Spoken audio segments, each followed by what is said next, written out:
Alors un dollar haut est positif pour les exportateurs et négatif pour les importateurs. Petit retour en arrière, le 8 novembre, suite à l'élection surprise de Donald Trump, le dollar contre franc suisse a passé de 0,95,5 à 1,0340 mi-décembre, ce qui fait une hausse de 8%. Les taux d'intérêt US aussi ont fortement monté, passant de 1,70 à 2,60 en moins d'un mois.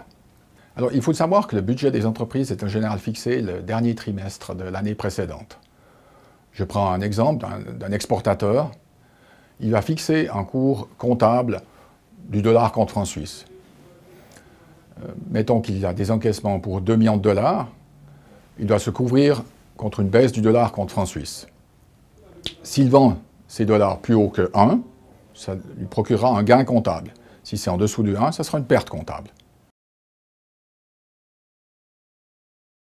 Alors, étonnamment, comme le marché est assez positif sur le dollar, les entreprises exportatrices sont un petit peu attentistes et ne se pressent pas pour couvrir le risque de change. D'un autre côté, il y a aussi le différentiel de taux d'intérêt, c'est-à-dire la marge de couverture entre le dollar et le franc suisse, qui est relativement cher, qui coûte environ 2 centimes et demi jusqu'à une année.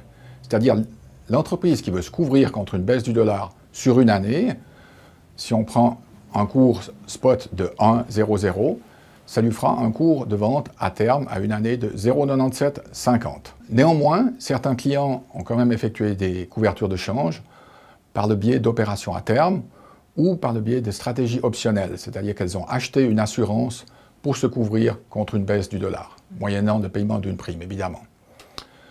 Je dirais aussi qu'une entreprise doit se concentrer sur son core business et ne pas commencer à spéculer sur les monnaies.